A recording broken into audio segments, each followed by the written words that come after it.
Hello dear student, स्वागत है आपका एक नए वीडियोस के साथ। आज हम पढ़ेंगे 12th क्लास का फिजिक्स का डेरिवेशन से। देखिए ये इंपॉर्टेंट डेरिवेशन से बहुत बार बोर्ड एग्जामिनेशंस में पूछते रहते हैं।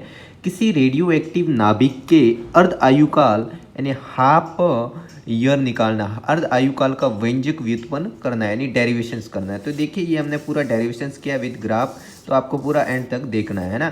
तो देखिए किसी रेडियो एक्टिव नाभिक होता है, उसकी अर्ध आयुकाल क्या होता है। देखिए इसकी पहले हम थ्योरी लिखेंगे। किसी रेडियो एक्टिव नाभिक की, ऐसे ही आपको बोर्ड में लिखना है कि अर्ध आयुकाल वह समय है जिसमें नाभिकों की संख्या घटकर आधी रह जाती है। तो पहले जैसे नाभिक किसी रेडियो एक्टिव में जो नाभिक होंगे वो अर्ध आयुकाल क्या होगा, उसमें आधी रह जाएगी। ठीक है, तो ये आपको इसकी थ्योरी है। जैसे माना टी बराबर 0 समय पर, टी बराबर 0 पर प्रतिदर्श या कोई नमूना है, ठीक है, उसमें नाभिकों की संख्या क्या ली है, एन नोट। ठीक है, क्या लिया है, एन नोट। अब हम टी 0 से टाइमिंग क्या ले रहे हैं, टी पर, क्या ले रहे हैं, टी पर। ये ध्यान रखना है, ये हम अब डेरिवेशंस कर रहे हैं।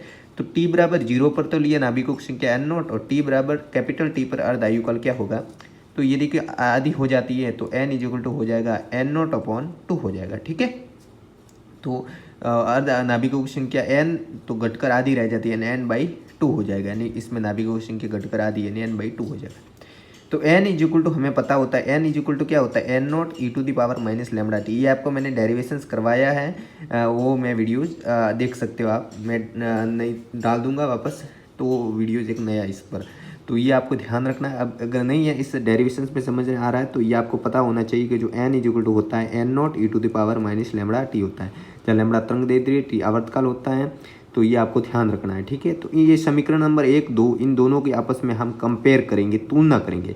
यहाँ पर भी एन की वैल्यू है, यहाँ पर भी एन की वैल्यू है। ये हमने यहाँ थ्योरी से लिए, ये हमने ये आपको याद करना, ये आपको पता ही होगा। ठीक है, अब देखिए अब हम क्या करेंगे, इन दोनों को बराबर एन की वैल्यू एन की वैल्यू बराबर लेंगे, तो एन नॉट बाई 2 यहाँ पर हो जाएगा N naught e to the power minus lambda t. ये दोनों एक से तुलना कर दी। ठीक है, यहाँ पर मैंने लिख दिया, एन नॉट से एन नॉट कट गया, तो यहाँ पर रह जाएगा 1/2, इधर रह जाएगा e to the power minus lambda T. इसको हमने इक्वेशन नंबर 3, समीकरण नंबर 3 दे दी।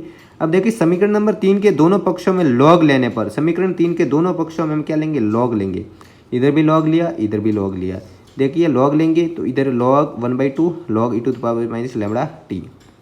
यहाँ पर क्या करेंगे, लॉग। अब देखिए ये 2 हैं, ये ऊपर ले ऊपर भेजूंगा तो ये इन्वर्स में आ जाएगा। ठीक है, ये हर की जो चीज़ ऊपर भेजते हैं अंश के रूप में, तो इसमें इन्वर्स आ जाता है। तो log 2 2 इन्वर्स है ना, यानी माइनस घात 1।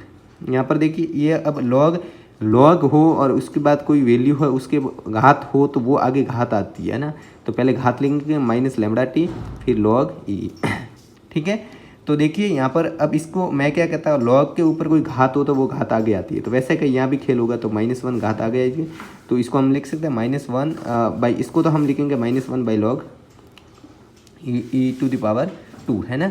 यहाँ पर देखिए माइनस लेमडा टी और log e to the power e, यानी कि ये दो, ये इसका मान 1 होता है, ध्यान रखना है ना। हमें पता है लॉग 10 बेस 10 और ये, तो इसका मान क्या होता है, 1 होता है, जैसे इसका भी मान 1 होता है ना। तो यहाँ पर देखिए यहाँ हाँ, टी की वैल्यू निकालनी है, माइनस माइनस से कट गया, टी की वैल्यू निकालनी है लॉग ई 2 बाई लेमडा आ जाएगा। ठीक है, टी इज इक्वल लॉग 2 का वैल्यू होता है 0.693 बाई लेमडा। तो ये इंपॉर्टेंट है, बहुत इंपॉर्टेंट है। इस पर न्यूमेरिकल्स भी बनता है कि आपको अर्ध आयुकाल पूछना है, ज्ञात करना होगा, और लेमडा आपको दी होगी। तो ऐसे ये डेरिवेशंस भी बनता है, तो ये ध्यान रखना है। तो अपघटित नाभिकों की संख्या तथा समय के मध्य ग्राफ। तो देखिए ये नाभिकों की संख्या और समय के मध्य जो ग्राफ बनेगा वो ऐसे देखिए, यहाँ पर ग्राफ बनाए, ये एक्स के पैरेलल, ये वाई के, है ना। यहाँ पर देखिए, यहाँ पर हमने पहले टी टाइमिंग लिया, फिर हमने जैसे 2t टाइमिंग लिया, तो उसके घटकर आधी रह जाती है। तो पहले हमने क्या लिया, n/2 और यहाँ पर n/4 है ना। ये आपको ध्यान रखना है, ऐसे ही आपको ग्राफ बनाना है। और ये 0 से ये क्या ग्राफ अर्ध आयुकाल का है। तो इस प्रकार ये हमने डेरिवेशंस किया। Thanks for watching the videos. मिलते हैं नई वीडियोज़ के साथ, तब तक के लिए धन्यवाद। अपने साथियों के साथ वीडियो को शेयर जरूर करना और वीडियोज़ पसंद आए तो लाइक जरूर करना। Thanks for watching the videos.